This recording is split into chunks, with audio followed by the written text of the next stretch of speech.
புத பகவான் அங்கே ஆட்சி பெறுவதால் புதனுக்கு மறைவு கிடையாது, சூரிய புத சேர்க்கை. அப்போ புதன் மறையாது இருப்பதால் இங்கு மேஷராசி என்பவர்களுக்கு ஒரு நல்ல ஒரு தைரியத்தை கொடுக்கக்கூடியது, மனதில் சந்தோஷத்தை கொடுக்கக்கூடியது, திடமான முடிவுகளை எடுக்கக்கூடிய ஒரு அற்புதமான நேரமாக அமையும். அப்போது மேஷராசி என்பவர்களுக்கு இந்த மாதம் சிறப்பான மாதமாக, கண்டிப்பான சிறப்பான மாதமாக இருக்கும். 4ஆம் அதிபதியாக வரக்கூடிய சுகஸ்தான அதிபதி என்று சொல்லக்கூடியவர் பலம் பெற்றிருக்கிறார். சுகஸ்தான அதிபதி நன்றாக இருக்கிறாரா? கண்டிப்பாக அருமையாக இருக்கிறார். இந்த இடத்துல அவருக்கு எந்தவித பாதிப்பும் இல்லை, சிறப்பாக இருக்கிறார். அப்போது புதன் நல்லா இருக்கிறார், செவ்வாய் நல்லா இருக்கிறார், சுக்கிரன் நல்லா இருக்கிறார். இந்த இடத்துல ஆழ்மன சிந்தனை கொண்டிய சூரிய பகவான் லக்னத்துக்கு மனதை ஒருநிலை கொடுத்த ஆன்மகாரகன் என்று சொல்லக்கூடியவரும் 5ஆம் அதிபதியாக வரக்கூடிய பாக்கியாதிபதியும் எங்கே இருக்கிறார் அப்படின்னா 3ஆம் இடத்துல இருக்கிறார். அப்போது இந்த இடத்துல நமக்கு வரவேண்டிய, அதாவது எதை சொல்கிறது, தாத்தா வழி சொத்துக்கள், தந்தை வழி சொத்துக்கள், பாட்டன் வழி சொத்துக்கள், இந்த மாதிரி ஏதாவது சொத்துக்களை நம்ம பிரிக்கிறதாவோ வாங்கிறதாவோ இதுக்கு நம்ம செலவிடக்கூடியதாகவோ இருந்தால் இந்த நேரத்தில் சற்று கவனத்தோடு கையாள வேண்டும். குரு பிரம்மா குரு விஷ்ணு குரு தேவோ மகேஸ்வரம் குரு சாட்சாத் பரபிரம்மம் தஸ்மை ஸ்ரீ குருவே நமக. எல்லாம் வல்ல ஸ்ரீ காஞ்சிமகா பெரியவா பொற்பாதம் பணிந்து கொண்டு அன்பு நேயர்களுக்காக ஆனி மாத ராசி பலன்களை பற்றி பார்க்க இருக்கின்றோம். அன்பு மேஷராசி நேயர்களே, மேஷராசி என்பவர்களுக்கு இந்த ஆனி மாதம், குரோதி வருடத்தில் வரக்கூடிய ஆனி மாதம் என்ன பலன்களை தரப்போகிறது அப்படின்னா, லக்னாதிபதியாக வரக்கூடியவர் செவ்வாய் ஆட்சியாக இருந்து கொண்டிருக்கிறார். அதனால் நமக்கு பலத்தையும் பாக்கியத்தையும் தரக்கூடிய ஒரு தனித்தன்மையை இந்த மாதம் நமக்கு அளிக்கும். ரொம்ப விசேஷமாக இருக்கும். லக்னத்திற்கு 2ஆம் அதிபதியாக வரக்கூடிய சுக்கிர பகவான் நமக்கு பலமாக இருக்கிறாரா அப்படின்னு பார்த்தோம்னா, நமக்கு சுக்கிர பகவான் எங்கே இருக்கிறார் அப்படின் போது லக்னத்துக்கு 3ஆம் இடத்துல போய் இருக்கிறார். லக்னத்துக்கு 3ஆம் இடத்துல பலமாக உட்காரக்கூடிய அதிகாரம் சூரியன், சுக்கிரன், புதன் என்ற சேர்க்கையில் தைரிய வீரிய ஸ்தானத்தில் அமர்ந்திருக்கிறார். அதனால் 2ஆம் இடத்துடைய தன்மை பலம் பெருகக்கூடிய 3ஆம் இடம் உபஜயஸ்தானம் என்று சொல்லக்கூடிய ஒரு இடத்தில் அமைவதோடு நமக்கு வாக்குஸ்தானம், குடும்பஸ்தானம், இந்த பலத்தை தரக்கூடிய ஒரு இடத்தில் தைரிய வீரிய ஸ்தானத்தில் இருப்பதால் நமக்கு பலத்தை கொடுக்கக்கூடிய ஒரு தன்மை தான். மறைவு ஸ்தானம் தான், மறைந்தாலும் அது நமக்கு பெரிய மறைவு ஸ்தானம் என்று சொல்ல முடியாது. அதனால் இந்த மாதம் நமக்கு பலத்தை தரக்கூடியது. லக்னத்திற்கு 3ஆம் அதிபதியாக வரக்கூடிய புத பகவான் ஆட்சி பெறுகிறார். சூரிய புத சேர்க்கை, புதாதித்ய யோகம். லக்னத்திற்கு 5ஆம் அதிபதியாக வரக்கூடிய சூரிய பகவான் லக்னத்திற்கு 3ஆம் இடத்தில் பலமாக அமைந்திருக்கிறார் மிதுன ராசி. இங்கே புதாதித்ய யோகம் ஏற்படுவதால், புத சுக்கிர சேர்க்கை ஏற்படுவதால் இந்த இடத்தில் ஜாதகருக்கு பலத்தை தருமா, பாக்கியத்தை தருமா? நம்ம இப்போ தைரிய ஸ்தானாதிபதியாக 3ஆம் அதிபதியும், அதாவது மேஷ ராசிக்காரர்களுக்கு புதன் கடுமையான பாதகாதிபதி. அப்போ இந்த கடுமை புத செவ்வாய் சேர்க்கை கடுமையை தரக்கூடியது. புத செவ்வாய், அதாவது இப்போ புதன் பகவான் ஆட்சி பெறுகிறார். அப்போ தைரிய வீரிய ஸ்தானம் உபதயஸ்தானத்தில் புதன் பகவான் மறைகிறார். கெட்டவன் கிட்டிடில் கிட்டிடும் ராஜயோகம் என்று சொல்லக்கூடிய அமைப்பில் புத பகவான் அங்கே ஆட்சி பெறுவதால் புதனுக்கு மறைவு கிடையாது, சூரிய புத சேர்க்கை. அப்போ புதன் மறையாது இருப்பதால் இங்கு மேஷராசி என்பவர்களுக்கு ஒரு நல்ல ஒரு தைரியத்தை கொடுக்கக்கூடியது, மனதில் சந்தோஷத்தை கொடுக்கக்கூடியது, திடமான முடிவுகளை எடுக்கக்கூடிய ஒரு அற்புதமான நேரமாக அமையும். அப்போது மேஷராசி என்பவர்களுக்கு இந்த மாதம் சிறப்பான மாதமாக, கண்டிப்பான சிறப்பான மாதமாக இருக்கும். 4ஆம் அதிபதியாக வரக்கூடிய சுகஸ்தான அதிபதி என்று சொல்லக்கூடியவர் பலம் பெற்றிருக்கிறார். சுகஸ்தான அதிபதி நன்றாக இருக்கிறாரா? கண்டிப்பாக அருமையாக இருக்கிறார். இந்த இடத்துல அவருக்கு எந்தவித பாதிப்பும் இல்லை, சிறப்பாக இருக்கிறார். அப்போது புதன் நல்லா இருக்கிறார், செவ்வாய் நல்லா இருக்கிறார், சுக்கிரன் நல்லா இருக்கிறார்.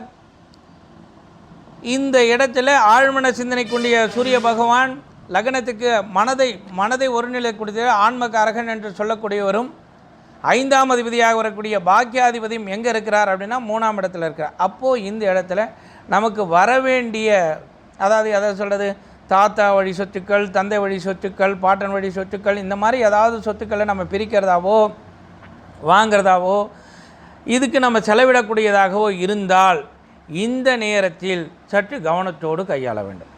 இப்போது சுக்கிரனும் எப்படி இருக்கிறார், 2ஆம் அதிபதி 7ஆம் அதிபதி எங்கே இருக்கிறார், 3ல் போய் மறைகிறார்.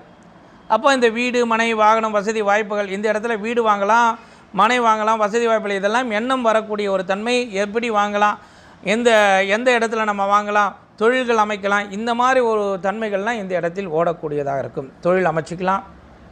இந்த மாதத்தில் மேஷராசி என்பவர்களுக்கு ஒரு அற்புதமான மாதமாக தான் இருக்கிறது. சனி பகவான் ஆட்சியில் இருக்கிறார், வக்ரகமாக இருக்கிறார். வக்ரகத்தில் ஆரம்பித்தாச்சு.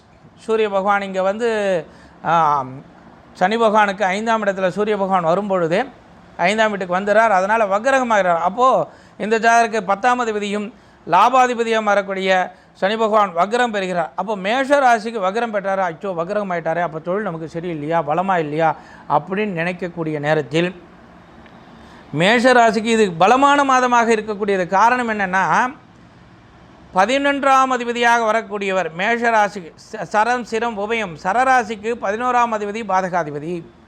அப்போ இந்த சரராசிக்காரர்களுக்கு சனி பகவான் ஆட்சி பெற்று இருப்பதை விட வக்ரகம் பெற்று இருக்கும் பொழுது தான் அதிக பலத்தை தரக்கூடியவராக இருப்பார். ஜாதகமே ஒரு அற்புதமான ஒரு சூட்சுமம் தான். ஜனங்க அந்த சூட்சுமத்தை புரிந்து எந்தெந்த காலகட்டத்தில் எதை செய்ய வேண்டும் என்று அதை உற்று நோக்கி கொண்டு இருந்தார்கள் என்றால் அவர்களுக்கு யோகத்தையும் பாக்கியத்தையும் பலத்தையும் அள்ளித்தரக்கூடிய பொக்கிஷமாக இந்த காலம் அமையும். சிறப்பான ஒரு மாதமாக இருக்கும். இப்போ மேஷராசி என்பவர்களுக்கு குரு பெயர்ச்சி பலமாக இருக்குதா? குரு பகவான் லக்னத்திற்கு 2ஆம் இடத்துல வந்துடுறார், சந்திர குரு சேர்க்க. அப்போ குரு பகவான் வருமான ஸ்தானத்தில் வந்திருக்கா. இப்போ இங்கே 9ஆம் அதிபதி குரு பகவான் 2ஆம் இடத்தில் இருக்கும்போது வருமானத்திற்கு எந்தவித குறையும் இல்லை, நல்லாவே இருக்குது. 12ஆம் அதிபதி 2ஆம் இடத்தில் இருக்கும்போது வருமானங்கள் செலவையும் சேர்த்து கொடுக்கக்கூடிய ஒரு தன்மை. வந்தது செலவாயிடுச்சுங்க, வந்தது கடன் வாங்கினேன், செஞ்சு கொடுத்தேன், கடன் கொடுக்கறதுக்காகவே வந்துச்சுங்க, ஆனால் எந்தவித தொய்வும் இல்லை, வருமானம் வந்துகிட்டே இருக்குது, கொடுத்துட்டே இருக்கிறேன், எந்தவித பிரச்சனையும் இல்லைங்க அப்படின்னு சொல்லக்கூடிய ஒரு தன்மை இந்த இடத்துல இருக்கிறது. லக்னத்திற்கு 6ஆம் அதிபதியாக வரக்கூடியவர், அதாவது உபஜயஸ்தானாதிபதி 6ஆம் அதிபதி புத பகவான் 3ஆம் இடத்துல மறைகிறார். 3ஆம் இடத்துல மறையும் போது ருணரண சத்துருஸ்தானங்கள் நமக்கு பலம் இழக்கும், பலமாக இல்லை. நாம தைரிய வீரிய ஸ்தானத்தில் இருப்போம், ஆனால் உபதேசனாதிபதிகள் நமக்கு நன்மையை பயக்கக்கூடிய தன்மையில் அந்த இடத்துல பலம் இழக்கக்கூடிய ஒரு தன்மையில் இருப்பார்கள். அதனால் அவர்களை சாதாரணமாகவும் குறைச்சிடப்படக்கூடிய ரணம், அதாவது நோயை கூட நம்ம வந்து ஏதாவது ஒரு சின்னதாக தலைவலிக்குது, நோய் வருது அப்படின்னா கூட அது சின்னது பரவாயில்ல அப்படின்னு யோசிக்கக்கூடாது.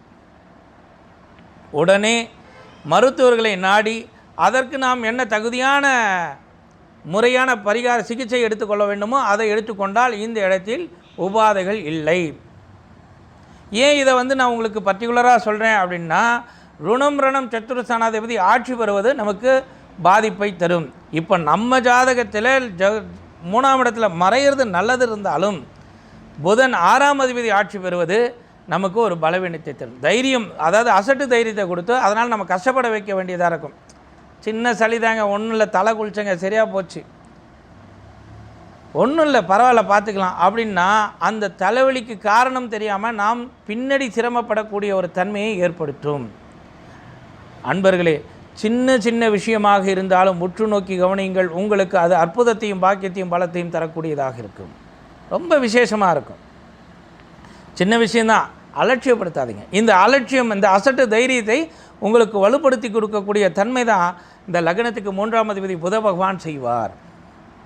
அப்போது அந்த நேரம் நாம் எவ்வாறாக சின்னதாக ஒரு சின்ன விஷயம் நான் பண்ணிட்டு வந்துட்டேன், சரியா போச்சு, ஒரு சின்னதாக ஓகே ரைட், ஒரு காம்ப்ரமைஸ், நமக்குள்ளேயே நம்ம மனதை ஒருநிலைப்படுத்தக்கூடிய தன்மை, ஆழ்மனது சரியான சீராக இருக்கக்கூடிய ஒரு தன்மை வந்துவிடும். அதனால் நமக்கு எந்தவித மனக்குழப்பமோ சஞ்சலமோ போராட்டமோ இருக்காது. அதனால் பாக்கியத்தை தரக்கூடியது. ஆனால் 8ஆம் அதிபதி ஆட்சியாளர் திடீர் அதிர்ஷ்டங்கள் கொடுக்கக்கூடிய ஒரு தன்மை இருக்கும். 10ஆம் அதிபதியாக இருக்கக்கூடியவர் 11ஆம் அதிபதியாக வக்ரகத்தில் இருப்பார். அதனால் இந்த காலகட்டத்தில் பாக்கியத்தை பலத்தை தரக்கூடியதாக இருக்கும். நாம் பூர்வீக சொத்துக்களோ அல்லது முறையான, அதாவது நம்ம புது வீடோ புது மனையோ வாங்குவதாக இருந்தாலும் இந்த காலகட்டத்தில் வாங்கக்கூடிய வாய்ப்புகள் இருக்கிறது இந்த ஜாதகருக்கு. அதனால் இந்த மாதம், ஆனி மாதம், ஒரு யோகத்தையும் பாக்கியத்தையும் பலத்தையும் தரக்கூடிய அற்புதமான மாதமாக மேஷ ராசிக்கு அமைகின்றது. அதனால் நேயர்களே, இந்த காலகட்டத்தில் நீங்கள் ஜீவசமாதி வழிபாடையும் பெருமாள் வழிபாட்டையும் மேற்கொண்டு நீங்கள் இந்த காலத்தை அற்புதமாக அனுபவித்து ஆனந்தத்தோடு வாழ்வீர்கள் என்பது எல்லாம் வல்ல ஸ்ரீ காஞ்சி மகா பெரியவா பொற்பாதம் பணிந்து வேண்டிக் கொள்வோம்.